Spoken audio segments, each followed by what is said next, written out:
Welcome, deep divers. You've strapped in right. Because today we're not just diving, we're plunging headfirst, eyes wide open, into the visceral, gut-wrenching, and utterly transformative saga that is Punisher, the King of Killers, the 2022-2023 run. Forget everything you thought you knew about Frank Castle, because this isn't a recap for the casual reader. No way. Definitely not. We're talking about the story, the definitive metamorphosis. We basically lived these events alongside him, and now we're bringing you every punch, every internal struggle, every shocking revelation that redefined who the Punisher truly is. Prepare yourself for a relentless, nonstop account, because after this, you'll feel like you've been through the war with the King of Killers himself.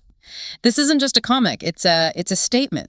The day the world turned red. Jason Aaron, the writer, he doesn't ease you into this, not at all. He doesn't give you a moment to breathe. Nope. Straight in. Instead, he slams you violently into the past. Not a battlefield, not some dark alley, but a beautiful, serene park, utterly corrupted by one devastating, defining moment. Maria's last breath. Yeah. You hear his desperate whisper, her name, a raw, primal scream, torn from his very soul as their life, slips away. It's brutal. This isn't just a flashback, it's the genesis. It's the moment the Punisher was irrevocably born, yes, but more profoundly, it's the instant Frank Castle was locked onto an inevitable, blood-drenched path. A path that would ultimately lead him to become something more than just a vigilante. This was his destiny written in blood long before he ever picked up a skull. And that opening isn't just a memory, it's the trauma replayed, An eternal loop that fuels every single action Frank takes in this entire series. It's the wellspring of his unending, all-consuming rage. Exactly. Then, without mercy, Aaron rips us into the present day. We're in Greece, the Target, the Apostles of War. Yeah, these guys. These aren't just street thugs. They're an ultra-high-tech organization, arrogant, cocky, in the middle of a weapon heist weaponry so advanced it could level cities. Seriously high tech. They believe they're untouchable, they're laughing, they're ready to inflict their own brand of chaos, and then their confidence just implodes. Suddenly the word flashes. The front entrance is compromised. And it's him. It's him, it's the Punisher. And the entrance. It's classic Punisher, amplified to a chilling degree. These apostles, armed to the teeth, expecting a hail of gunfire, a full-on tactical assault. They stand ready. Ready for anything, they think. But then the lights just vanish. Total blackout. Utter silence. And in a terrifying blink, it's over. No shots fired. No explosions. Nothing but the sound of bodies hitting the floor. Just thuds. Awful. Every single apostle of war is neutralized. Only one terrified survivor remains, slumped against a wall, visibly broken, gasping for air he doesn't deserve. The silence in that moment is deafening. Frank Castle's chilling efficiency is on full, brutal display. He moves like a specter, a predator, dismantling them all without a single bullet. Incredible. Terrifying. He stalks towards the lone survivor, his voice a cold, direct whisper that cuts through the fear. He doesn't waste words, no theatrics. He demands to know who sent them, who their true boss is, and why they're stealing these weapons of mass destruction. He gets straight to it. But the Apostle, he's not just terrified of Frank. He's an absolute gut-wrenching terror of his own employer. He claims this shadowy figure would inflict 10 times more pain and horror than the Punisher could ever dream of. 10 times more. Yeah. Think about that for a moment. Frank Castle, the very embodiment of brutal, unrelenting punishment, and this guy says his boss is worse. That sets the bar to a terrifying degree. Which, as we'll soon discover, is a horrifyingly accurate promise. He doesn't even seem to care about the answer. Not really, no. He already knows he'll find it eventually. He pulls out his sword, yes, his sword, a brutal, definitive shift from his iconic firearms. Big shit. And in one swift, visceral motion, he amputates the apostle's hands, then drives the blade cleanly, definitively through his chest. Oh, just like that. It's a moment designed not just to shock, but to illustrate a new, cold, surgical level of cruelty. He's not even trying to extract information at this point. It's a terrifying statement of purpose. It's an execution. It's pure, unadulterated judgment. And as the last apostle falls, the shadows shift, not with fear, but with purpose. Then they emerge. Swarms of hand ninjas. Oh yeah, here they come. They appear out of nowhere. Disciplined, silent, taking Frank's cold, unwavering orders. Destroy the weapons, burn the entire place to the ground. His orders. Yeah.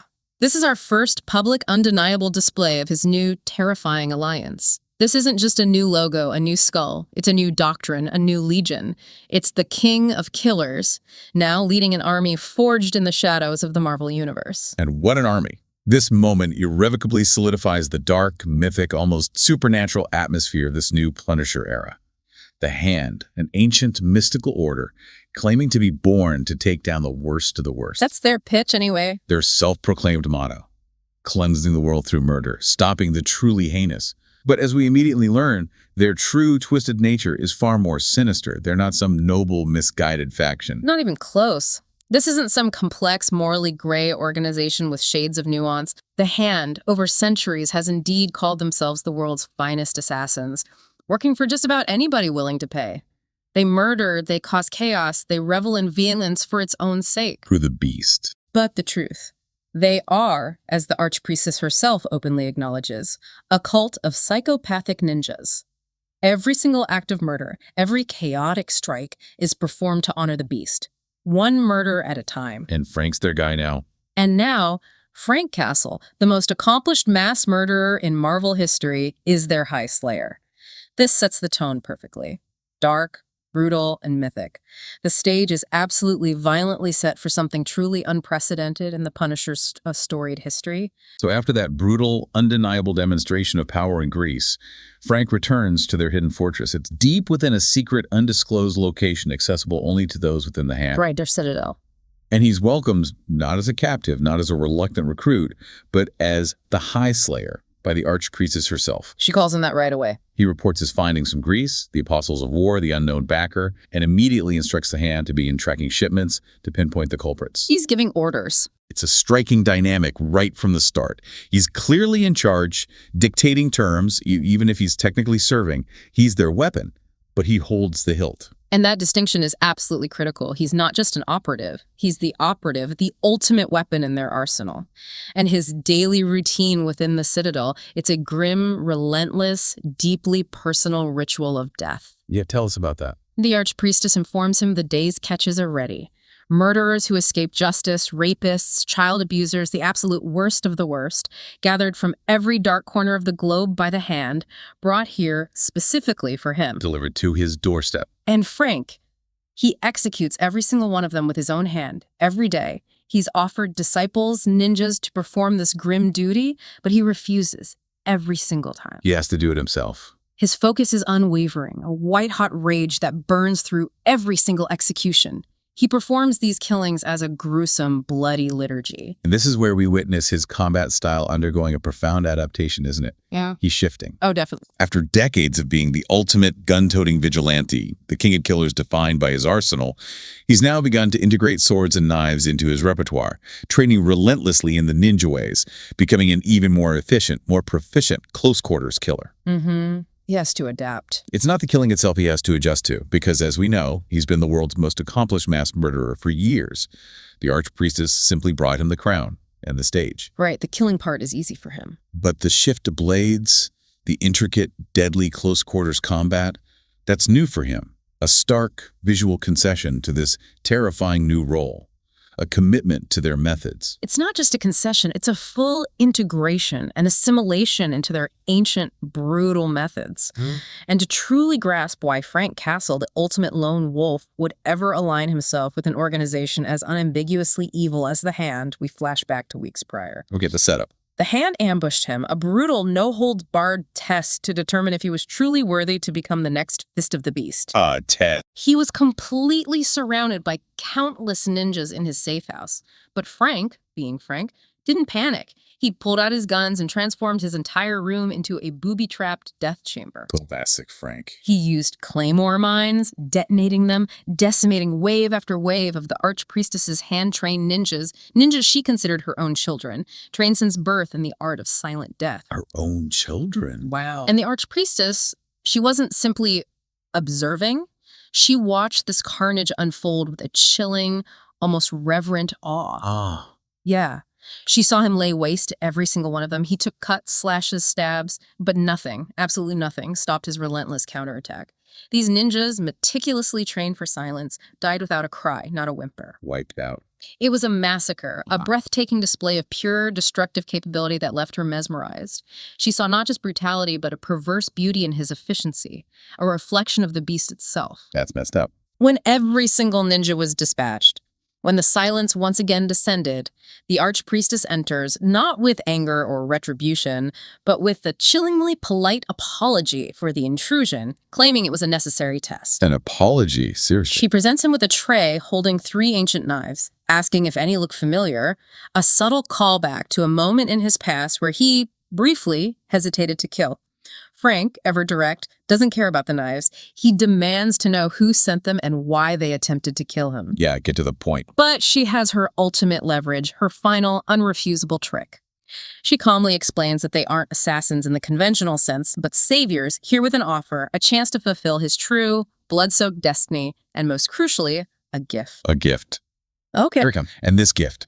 This is the core of the hand's leverage, the unimaginable hook. We cut immediately back to the present day, to Frank's chambers, where a woman is lying in his bed. No. As he takes off his blood-soaked gear, she stirs, turns over, and reveals her face. It's Maria. Maria, his wife. His long-dead wife. Somehow, impossibly, miraculously, she's back, alive, breathing, right there in front of him. How does that even? This miraculous resurrection, this singular, earth-shattering reveal, is the undeniable reason Frank Castle, the ultimate loner, the man who lives only for vengeance, finally agreed to serve the hand as their new Fist of the Beast. It's the ultimate horrific price. Oh my God, that's the deal. It changes everything. This gift, this agonizing glimmer of his past, shatters his hardened resolve in a way nothing else ever could. It's the unimaginably high cost that binds him irrevocably to their will. He has no choice now. He has a piece of his soul back, a shattered piece of his past, but it comes with an unbreakable chain. The archpriestess knew exactly what she was doing. Calculate. This isn't just about making him a more powerful killer, it's about making him vulnerable again, something he hadn't been in decades. This desperate hope, this crushing burden of choice, is the hand's true power over him. It's the ultimate deal with the devil, and Frank Castle, the man who lives by his own unbreakable code, took it without hesitation because the alternative was unthinkable. This impossible gift, Maria's return, fundamentally shifts Frank's entire perspective, his very allegiance, but it is not, by any stretch of the imagination, without its profound and devastating complications. Definitely not simple. To truly understand Frank Castle, to grasp the depths of his capacity for violence and his desperate, twisted love, you have to go back even further than Central Park, Yeah, this part is crucial. revealing a 12-year-old boy already on a disturbingly dark path, long before the Punisher ever existed. We witness him bringing home dead roadkill, meticulously dissecting it. Ugh. We see him hiding gun magazines, poring over them, fantasizing. We see him getting into brutal, premeditated fights, being bullied, and then plotting cold, calculated revenge. It's chillin' stuff. If you were to profile that kid today, you wouldn't think he was destined for heroism. You'd think he was destined to be a mass shooter, a monster. His violent tendencies, his chilling fascination with the macabre, his inclination toward extreme, retributive justice, they were all present, simmering, long before his family's death. It was always there. The road he was destined to walk was already being paved, brick by bloody brick. And this inherent violence, this pre-existing darkness, is absolutely critical context for his choice to serve the hand. It clarifies that Maria's return didn't make him a monster. It just provided a new, twisted justification for the monster he already was. Right. An excuse almost. Now let's talk about Maria's state. She's back, yes, but she's tragically not whole. She doesn't seem to be at 100%, physically or mentally. Something's wrong. The priestess has been giving her some mysterious medicine, ostensibly to aid her recovery and stability. But there are crucial, chilling, missing pieces in her memory, particularly the devastating absence of their children. Oh God, the kids. She asks about them, but her mind blanks. She's a hollow shell, a fragile echo of the woman he loved, existing in a terrifying, incomplete limbo. That's heartbreaking. This isn't a perfect resurrection, it's a terrifyingly imperfect one, a constant, agonizing reminder of what he truly lost and what he's sacrificing. And this brings us directly to Frank's renewed vulnerability, which, ironically, becomes the Hand's most potent weapon against him. Absolutely, it's their leverage. He knows deep down Maria isn't completely whole. He knows she's not the Maria he lost. But he cherishes every fleeting moment with her, every shared silence, every broken conversation. Holding on to anything he can. It's a desperate, almost pathetic grab at the past. A last, desperate hope that this fractured reality can somehow be made right, that he can reclaim even a sliver of the life he lost. The emotional hook, this desperate, fragile hope, makes him afraid. A feeling that, as you just said, he hadn't known in decades. See, fear. The Punisher feeling fear. This profound fear of losing her again is the unbreakable chain that binds him to the Hand, trapping him in their service, compelling him to commit unspeakable acts, all for the ghost of a second chance. It's the ultimate irony, isn't it? The Punisher, the man who knows no fear, is now utterly enslaved by it. His desperate hope for Maria's complete, perfect return alters his allegiance and deepens his bond with the Hand more profoundly than any physical threat ever could. It's all about her now. He's utterly stuck, trapped, because he has this sliver of his past back, and he will do anything, absolutely anything, to keep it, no matter the cost, no matter how much he has to compromise his own brutal, previously unwavering code. It sets him on an inevitable path, not just of killing, but of a profound, irreversible moral descent, all fueled by a desperate, twisted love and most primal fear imaginable. It truly is a deal with the devil, and Frank has to pay the full, bloody price. This inevitable path, this escalating bargain, culminates in what isn't a ceremonial coronation in the traditional sense, but an official, brutal, and terrifying ascension. Yeah, no fancy robes here. It's less about pomp and circumstance and more about absolute, undeniable commitment to the beast.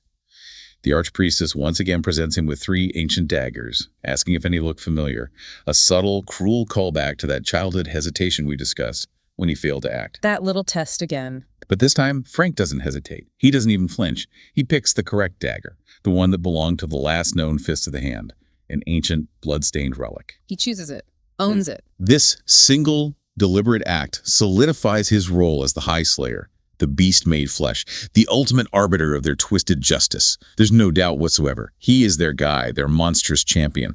And with that, he receives the first of 5 terrifying gifts bestowed upon the High Slayer, the manifestation of the eyes of the beast. Okay, the gifts. What does this one do? His eyes, normally cold and calculating, turn a burning, terrifying red, not just symbolically, but literally.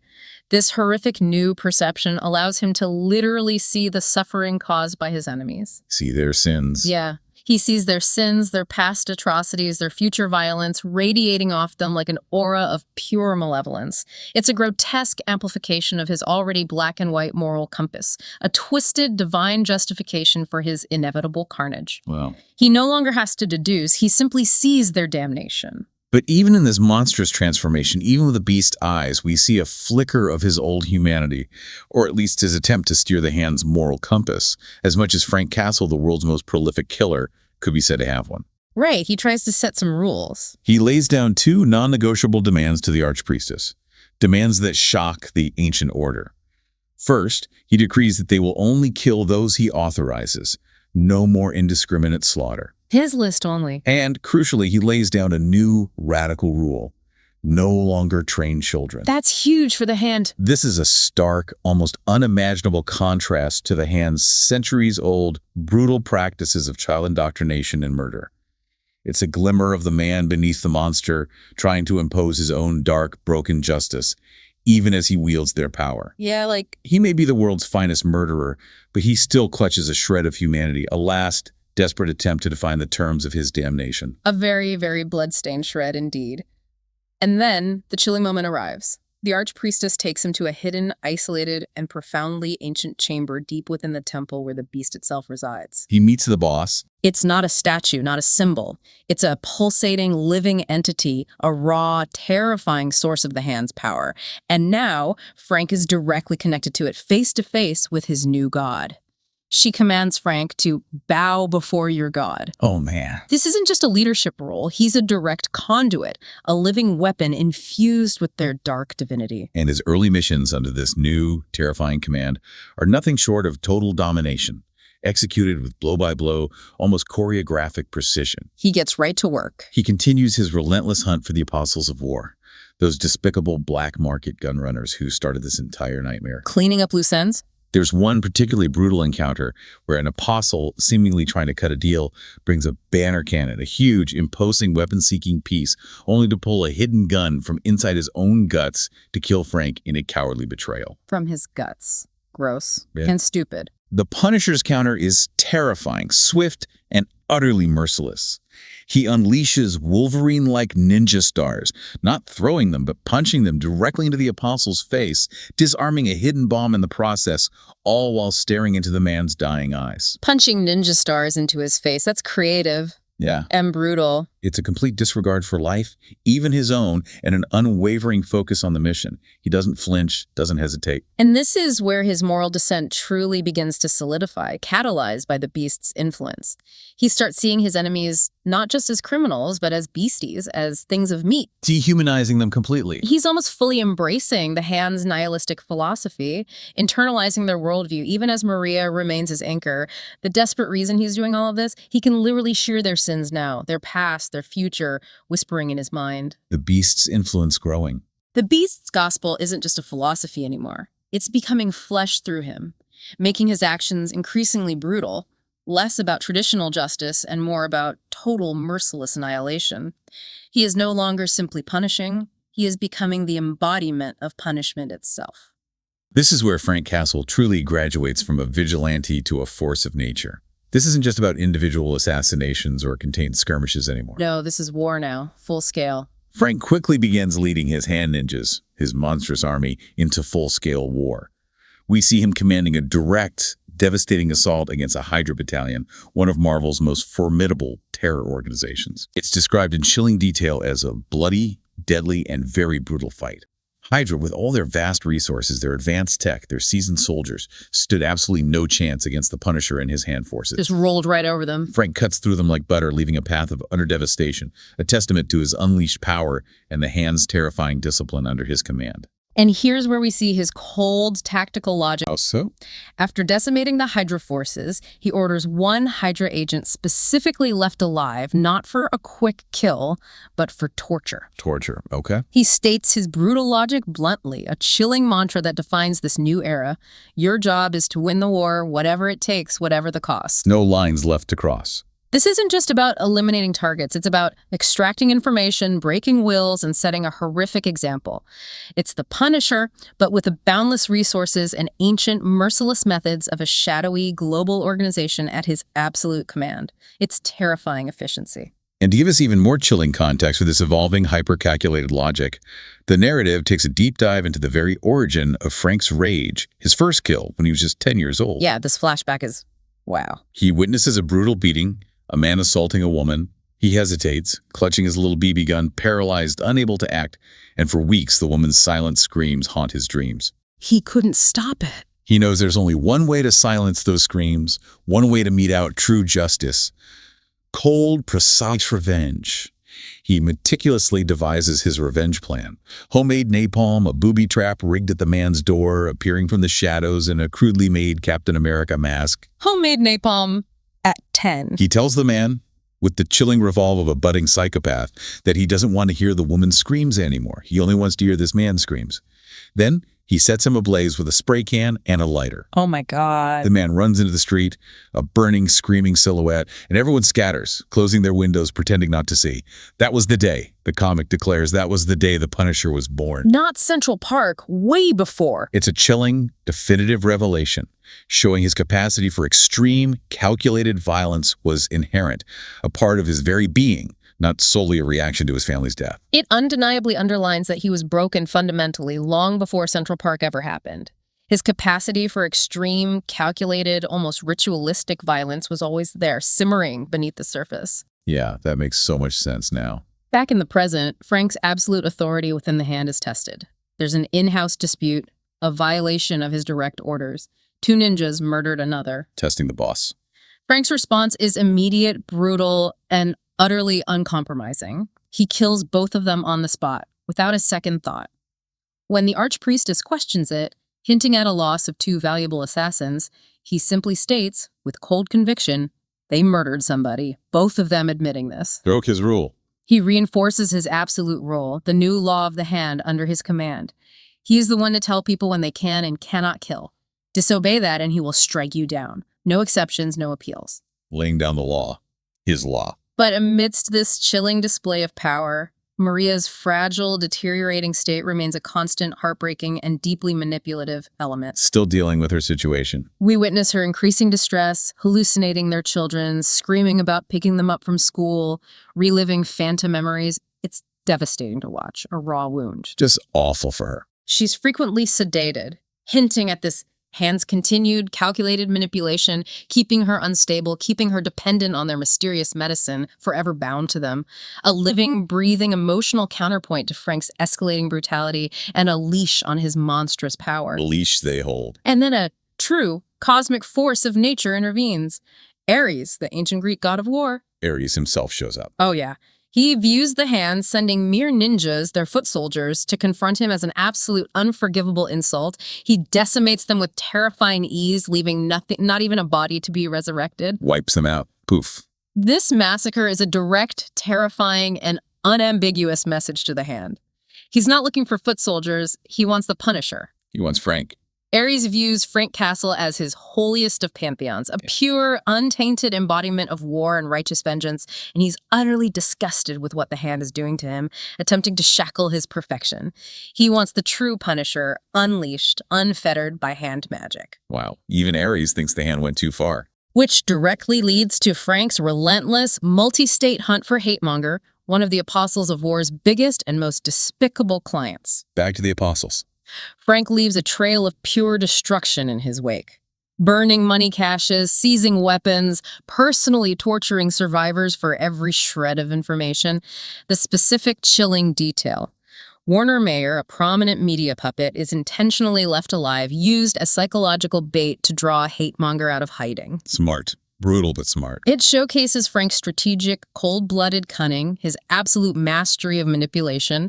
He knows exactly how to play the game, and he plays it for keeps. The trap is meticulously set, leading them to Hatemonger's elaborate, isolated facility in the frozen wilds of Alaska. Way up north. It's surrounded by a high-tech fence, with hand ninjas being systematically eaten by polar bears on the outside, a gruesome defense, and inside, a shocking sight, unarmed civilians and a mysterious red line on the ground.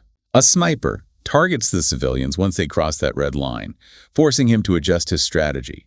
A rare moment where he has to acknowledge that Hatemonger is willing to sacrifice innocence in ways even Frank finds disturbing. That's saying something. The battle that ensues is pure, unadulterated chaos, a maelstrom of violence.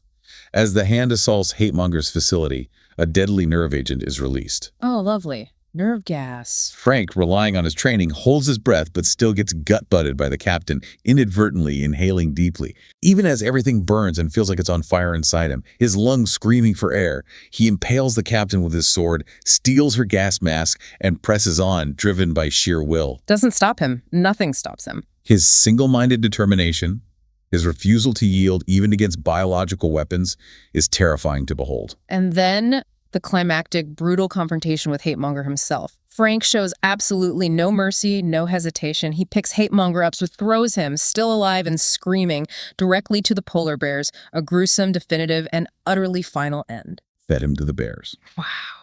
By this point, Frank's moral descent is undeniably solidified. He now sees people, even the criminals he targets, not just as guilty, but as beasties, as things of meat.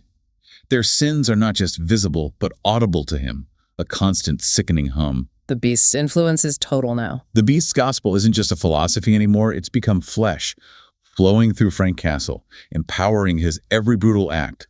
He's not just a killer, he's the living, breathing embodiment of the Hand's twisted worldview. As Frank's war machine unleashes its global vengeance, external forces, those who stand against such absolute, unchecked power, begin to recognize the true gravity of the situation. Ares, the ancient god of war, launches a direct spiritual confrontation with the archpriestess of the Hand. Ares isn't happy, not at all. He literally scoffs at their beast statue, a crude idol, calling it a fat monster that can't even scratch its own behind, mocking their reverence. That. He unleashes a divine fury, accusing the Hand of desecrating his holiest of pantheons, the Punisher. His holiest pantheon, Frank. Ares views Frank as the purest, most unadulterated disciple of war, a perfect embodiment of vengeance, and he warns them that they are tampering with perfection, forcing Frank to betray his true violent self. He wants the real Punisher back. He threatens the Hand's very existence, their ancient legacy, if they don't release Frank from their corrupting influence, believing that what they are turning him into is disgusting, an abomination even to a god of war. This is a profound, almost cosmic moment. Even a primal god of war is utterly disgusted by the Hand's manipulative methods and what they've done to Frank Castle, deeming it an offense against war itself. Yeah, it really puts it in perspective. Meanwhile, Maria's memories, already fragile, are fragmenting further, leading to growing confusion and a terrifying dawning reality. Poor Maria.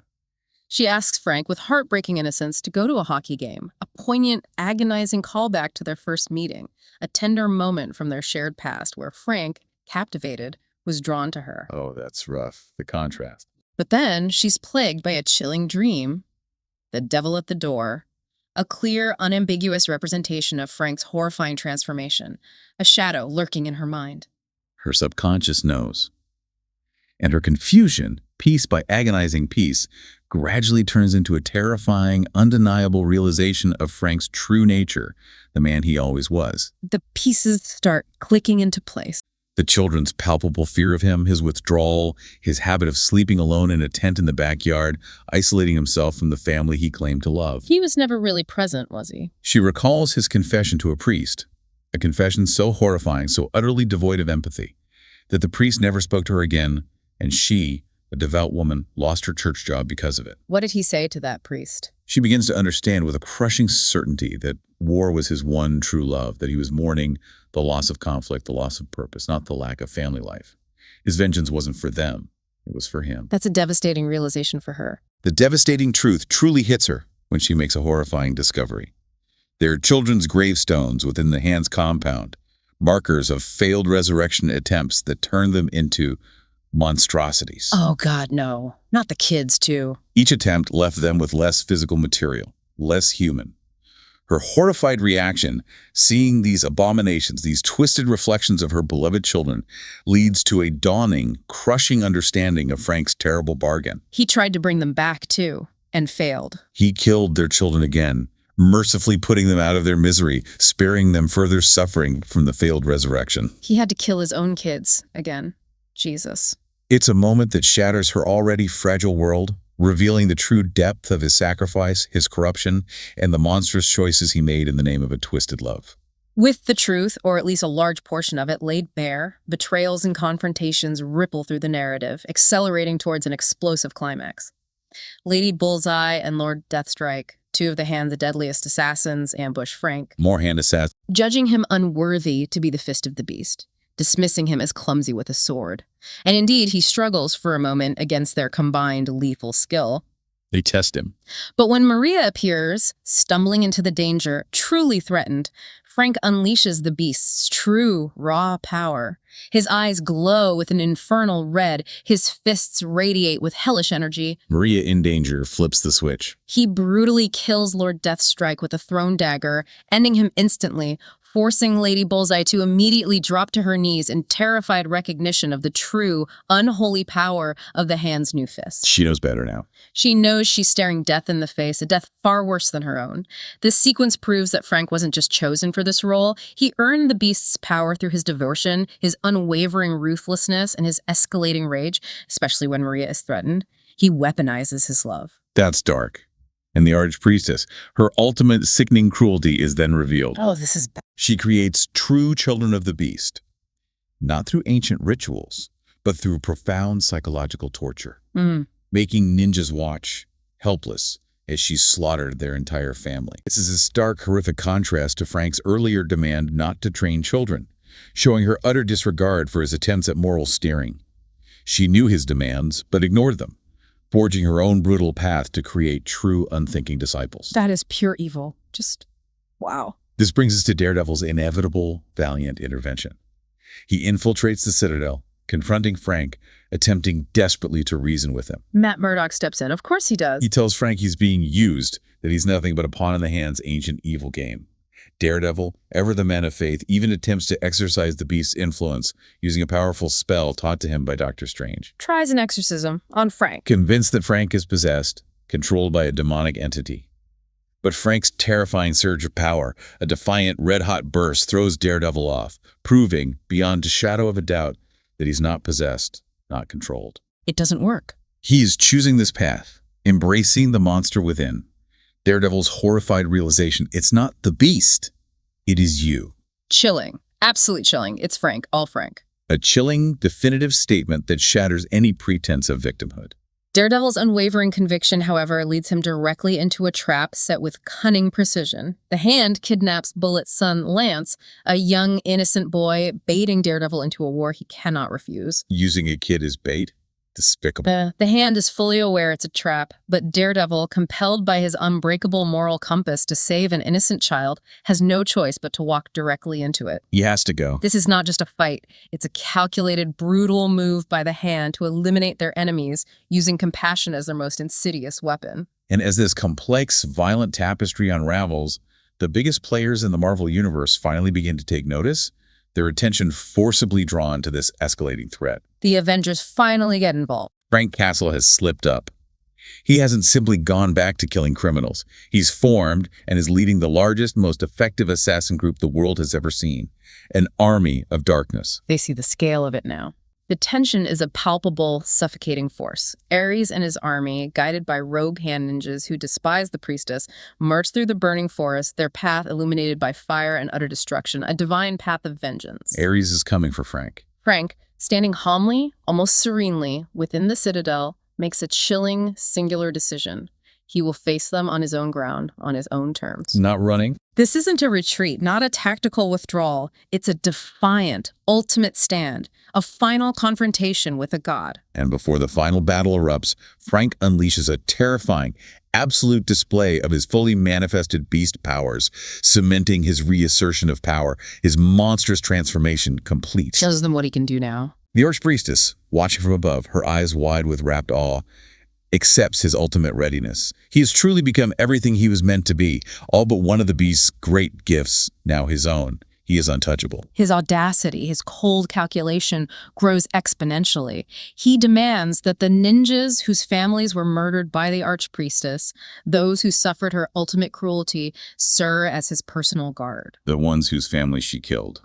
Why them? His promise is chilling, audacious, and utterly captivating. Their families will be returned not through the priestess's false magic, not through prayers to any god, but through the singularly definitive death of Ares, the god of war. He promises to bring their families back if they kill Ares. He then takes the beast's ancient sacred dagger and orders it reforge not into a sword, but into bullets, the ultimate symbol of his true nature weaponized with divine power. Bullets made from the beast's dagger. Whoa. The ninjas, in a terrifying display of absolute unholy loyalty, raise their swords and shout in a chilling unison, "God bless the Punisher." God bless the Punisher. That's insane. He's turning the very tools of the Hand, their magic and their symbols, into his own brutal instruments of war, redefining their faith. Before the storm breaks, before the cataclysm, there's a poignant, utterly heartbreaking scene. Frank's final visit to Maria. One last moment. He finds her wandering the halls of the Citadel, clutching at fragmented memories, lost and fragile.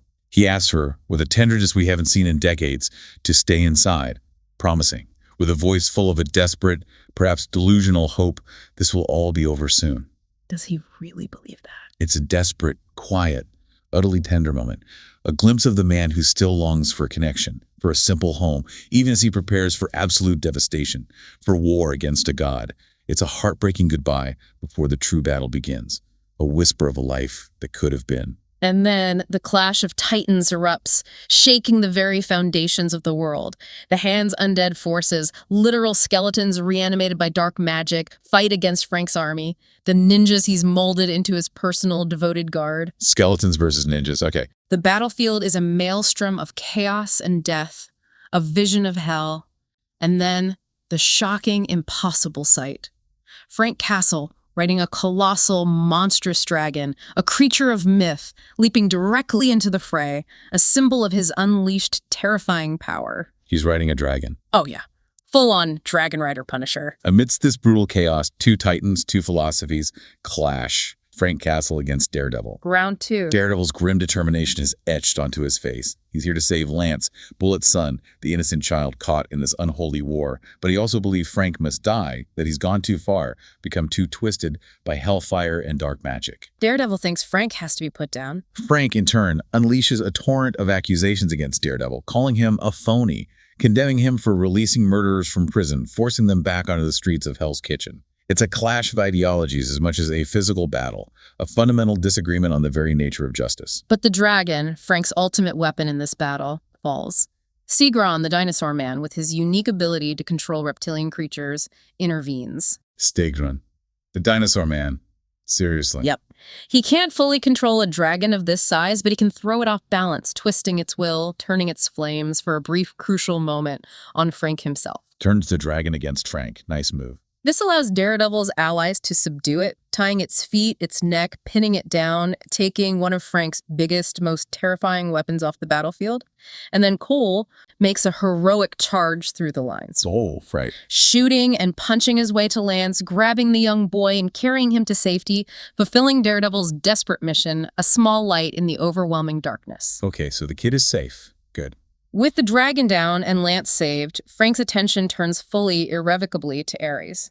It's a brutal, bloody, and deeply personal confrontation, God against man, twisted by power. Punisher versus the god of war. Frank, with terrifying ingenuity, uses Ares' own weapons against him, a gamma-powered minigun, a graviton bazooka, turning the god's own destructive power back on him. Using Ares' own crazy weapons. Yeah. He dispatches his remaining apostles, his devoted warriors, to kill Frank's family, believing their deaths will truly free the Punisher to be the pure, unrestrained embodiment of war he yearns for. Oh no, he sends guys after Maria. This is the pivotal turning point, the moment everything shatters and reforms. The beast itself arrives, summoned by Frank's fury, enveloping him in red flames, a horrifying divine manifestation of his power. The beast fully manifests. Frank, desperate, driven by a primal need, uses hellfire and the dead man's dagger, a sacred blade, plunging it deep into Ares' stomach. Ares' final heartbreaking words, a gasp of betrayal.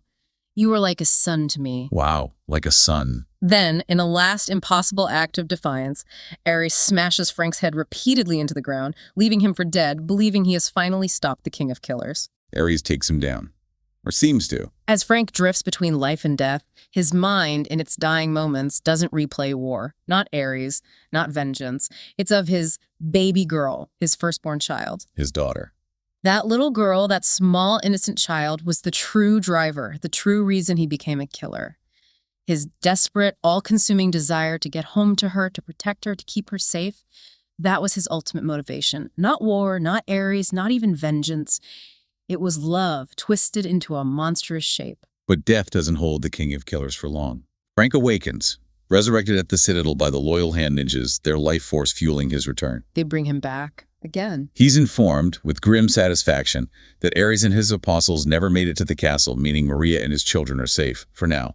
He then returns to Ares' still warm body, picks up a bullet, and with unwavering resolve, puts a final, definitive bullet in the god's head, ensuring his permanent demise. But when Frank returns victorious, Maria, having seen the gravestones of their children, having witnessed his monstrous transformation, confronts him. His words, "The war is over, now he is finally home," are met with her cold, resolute, and utterly heartbreaking betrayal. Maria confronts him. This is it. She pulls out a pistol and shoots Frank point blank in the chest, declaring him, with chilling finality, the Punisher, not her husband, not the man she loved. She shoots him. She puts a second, devastating round into him, with the chilling words that echo in the silence. All hail the King of Killers. Wow. All hail the King of Killers, from Maria. Frank, bleeding out on the ground, calls out to Maria, a desperate final plea, but she's gone, vanished into the shadows. She just leaves him there. The archpriestess surveys the scene, her face a mask of cruel calculation, making the definitive decision to leave him, believing he failed in his mission by refusing to kill the innocent child, Lance, and was then shot by his traitorous wife. The priestess abandons him too. She plans to resurrect him again, yes, but this time they plan to leave Maria in the ground, ensuring no more emotional anchors, no more vulnerabilities. Gonna bring him back, but keep Maria dead. Cold. But Frank, with a final, furious surge of power, enveloping himself in beast flame, lashes out, forcing the archpriestess to escape through a dimensional gate just moments before the Avengers arrive. He takes a parting shot. Frank Castle, the king of killers, has finally been caught. The Avengers finally get him. He's taken captive, bound in chains, held deep beneath the Sanctum Sanctorum, Doctor Strange's mystical fortress. Doctor Strange himself confirms the Beast's powers are gone, the influence severed for now. Script of the Beast's power. And then Frank's raw, unfiltered, brutally honest confession to Doctor Strange. He was not manipulated. He knew exactly what he was doing every step of the way. No excuse. He waged his war, served the Beast, committed atrocities so that Maria could return. And given the chance, given the choice again, he would make the entire world burn. He owns it completely, would do it again. He doesn't want pity. He won't lie for their comfort. He is a killer, and he chose this path fully, utterly. He only demands they ensure Maria's safety, that she not be thrown into a hole by the hand. Then come the individual confrontations, the Avengers' grim judgment. Wolverine, ever direct, demands Frank admit he's screwed up, that he made a mistake. Logan wants him to admit fault. But Frank, ever defiant, ever unyielding, simply states that if they're going to kill the Punisher, they must also kill Wolverine, acknowledging their shared bloody body counts, their similar paths. Pulls Wolverine into it. Fair point, maybe. Black Widow, who has a complex history with Frank, tries to connect, but Frank insists their friendship, their bond, is purely as weapons. He sees himself and her as nothing more than instruments of destruction, and that's where their line, their shared purpose is drawn. Pushes Natasha away, too. Just weapons. But then Moon Knight, the avatar of Khonshu, offers a truly unique, almost compassionate perspective. Moon Knight gets it. He sees Frank's trauma rooted not just in Central Park, but in his childhood, long before the war or the Beast, advocating for true help rather than just punishment, seeing beyond the skull. Sees the deeper damage. Moon Knight understands profound mental illness and trauma better than anyone, and he sees Frank's profound brokenness, the deep-seated issues that led him down this monstrous path. He doesn't want to see Frank simply caged. He wants to see him healed, if such a thing is even remotely possible. And then Maria's unexpected, shocking arrival, free from the Citadel, having made her own escape. Maria shows up. How? Her appearance, her very presence, completely throws Frank off his game, as he believed she was bound to the hand. Still a prisoner. She delivers her cold, definitive, final farewell. The final goodbye.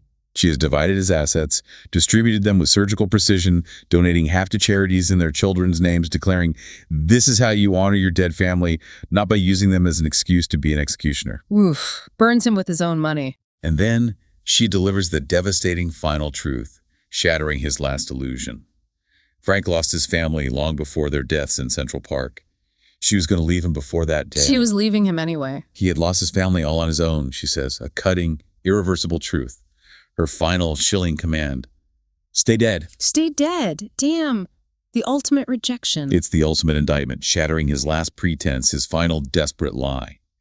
In a fit of pure, unadulterated rage, Frank punches the ground, cracking the very stone beneath him, then drops to his knees, praying to the Beast, not for power, but for oblivion. He breaks. Finally breaks. The Avengers, standing above him, tell him they've voted on his fate, a decision on his imprisonment, his future.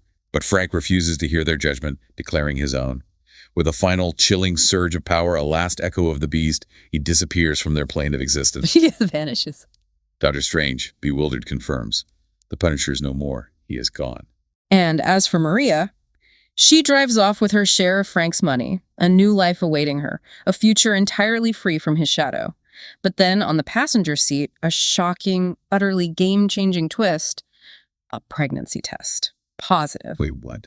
She's pregnant. A new life, a new legacy, an entirely separate branch of the Castle family, one that will never know the shadow of the skull, a true new beginning born from this twisted saga. So where is Frank Castle now? The epilogue shows him in a shocking twist in Weird World, a mystical dimension. He's saving orphans, seeking a different kind of redemption, not war, not vengeance. Saving orphans in Weird World, okay. Right. He's making his own twisted path in a land filled with the dead and the scars of cosmic conflict. He's no longer the king of killers, but the unlikely, brutal savior of orphans, suggesting a different kind of penance. What an incredibly dense and emotionally charged deep dive. It's clear that Punisher, the King of Killers, isn't just a comic run. It's a profound, brutal exploration of identity, vengeance, and the lines we cross for love, or maybe obsession. Absolutely. You see, this wasn't just about Frank Castle becoming a more powerful killer. Not really. It was about stripping away every excuse, every pretense, to reveal the raw, unadulterated essence of who he truly is, deep down. And that revelation, particularly Maria's final words to him and that pregnancy test, wow, it leaves us with a truly provocative thought. Can someone who has walked so far down the path of vengeance, who has embraced the monstrous so fully, ever truly find redemption? Or is the choice to become a monster one that can never be undone, merely, redirected?